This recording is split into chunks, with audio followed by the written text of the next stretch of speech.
Okay, everybody. Now we are going to work on a guard position. I don't know if you guys know. Actually, pretty much you play around, all places, top position, bottom position. But I have to give that to you. That when I get to those spots over here, I've got some really good details that I'm hoping that I could help you out.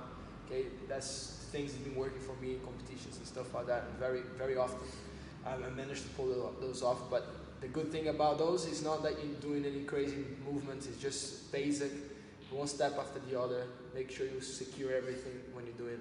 So we pay attention very specifically on this small details, which is gonna make a huge difference. Okay, one of those things that I like to do a lot is the breaking posture. Okay, if you realize that when I'm playing the reversal situation now, I'm on the bottom, and I'm probably gonna be doing everything that I try to avoid if I would be on the top. So remember that he had a good posture here, and my aim is to be able to break the posture. So if I hit the arm, I know he's probably gonna come out with another hand over here on the top of the grip and try to set it up his own grip on the top, like that. So I know that's probably gonna try to happen, or anything else like this. So I like to come over here, look, I hit it, and I come into him. So my legs, I sit up into him as my legs bring into me, so I can just help myself up. If I can get him to break the posture like that, I can keep the head down. And now it's all about how I'm gonna work with the collar. So I can control the collar this way, and I know he will fight so hard over here, and I can just go hand on the collar. Okay, once I have this first hand on the collar, I really grab with the palms up, but I really bring my wrist inside of his neck, and that's a key point. Okay, if I just hold it, it doesn't feel threatened. But once I hold it and I drag my wrist inside, the pressure completely changes. And I know for a fact that he's not gonna like that, and he's gonna start to push me away with the hand like that because it's not very comfortable. So I will work together with the elbow, but I need to change my angle to be able to set up a choke. Okay, so control the elbow, and I'm really gonna put the foot on the floor or even on the hips. But on this case, it's hard to get on the hip because it's like on the way, unless if I do this. I don't want to open it up. So foot on the floor would be the best idea. So get foot on the ground, and I completely bring him down as I bring this leg up. So I really need to work this as a whole thing. So got the hand, he's trying to posture. I have it, look. I bring him down with both hands, the arm and the head.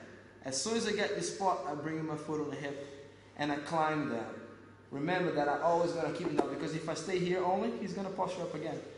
So I need to find a way to stay with him down. So one more time, look, bring it down, foot on the hip, and I will go over the top to stop him from going. You can even control the belt or anything on the top here. Because he will try to posture up, it's not going to be able to. So I can slide, and it always shows up over here a little bit of a seam there. It's a bit of a rest of gi. So when I'm here pulling, keeping it secure, clamping this leg over here and pinching my leg, I will slide in the direction of the head, and I grip my thumb inside and I grip. As soon as I grip, that's one of the keys. I will rotate my wrist across his neck. Can you see that? A lot of people tend to do this. Look, grip too far away and drop the elbow across the neck. Too much loose over here. So when I grip, that's why I get the neckline. When I grab, I will slide across over here. Look, like I'm shaving off his ear and his chin and his jaw, and I pop in. See? So get over here, grip. Look. Slide against his face, look, bam, bam, bam, bam. Once I get to this spot over here, I bring it even more to me, and I use my wrist to choke. It's a very common thing. He's thinking that what's choking him out is this left hand on the top, pressuring his neck. But most people don't realize that once I grab, my wrist is right underneath his jaw, his neck point. See, I'm using this movement over here as much as I have the other hand. So if I'll be here, like if I open up just for you to realize how I do it, I would grip, I would rotate, and I'll look at my right hand. And that's the place that people usually don't see and can't feel it. So it's very important that you work that way. Okay, so importance of the grip over here is that when I bring the other arm over and I'm gonna bring across, people think that I'm actually crushing the face, and that's what makes him tap. But most people don't see that once I grab quite strong here, I'm pulling and using my bone over here, like my wrist bone, and dragging into this neck. By pulling the gi, and wrist go inside. And that's what makes me choke. So when I get the combination of this passing across, push it into it, and forces even more the pressure that I would put into my wrist. And don't try to open your elbows up like that, because more you turn, the more you have to use your wrist to go in. So if my arm stays low here, it's easy for me to push in. But if I do this, it's hard for me to use the wrist all the way. It's too much curve for me to just push it across. But if I kept quite in a straight line, it's easy for me to just go push the wrist inside. Here. Okay guys, I'm here in the position, so I'm always thinking reverse now as I'm on the bottom. So one thing I need to do is to break that posture. So he has his arm kind of pushing me, and I know he has this as a primary hand. So whenever I do this, I know he's going to try to go back in. So I need really to, when I hit it, look, I go really close to him, look. So I can come and bring him down and get the head. And now, I know he's going to fight, putting his hand into my chest and bring himself up, and it becomes a little hard, so I know what's going to happen. I keep the collar, see? And now he's going to try to push himself up. Allow him to, but he's not all the way there, see? So my arm can reach, and I completely fit around his back. Okay, don't go too deep because you get behind his neck.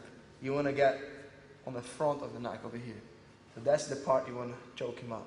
So if my wrist will be the thing to choke, so I need to pull a little bit actually to the spot. So when I push, it gets exactly on his neck. So going back to this, so I'm pulling over here always, and he's going to try to keep the posture. So I get the elbow and I snake as I bring him down to me with my arm. So it's both arms bringing down, see? As I bring the foot on the hip and I clamp all together. So I squeeze my legs in, and not allowing him to progress the posture. So I keep this down, bring it down so I can bring my hand on the top. I can begin with this first, keep him down, and I can slide. See? Now, push the cross. See, like I'm really shaving all off his ear, his jaw, and pop in. And now give it to me, and I use my wrist. And he's gonna tap.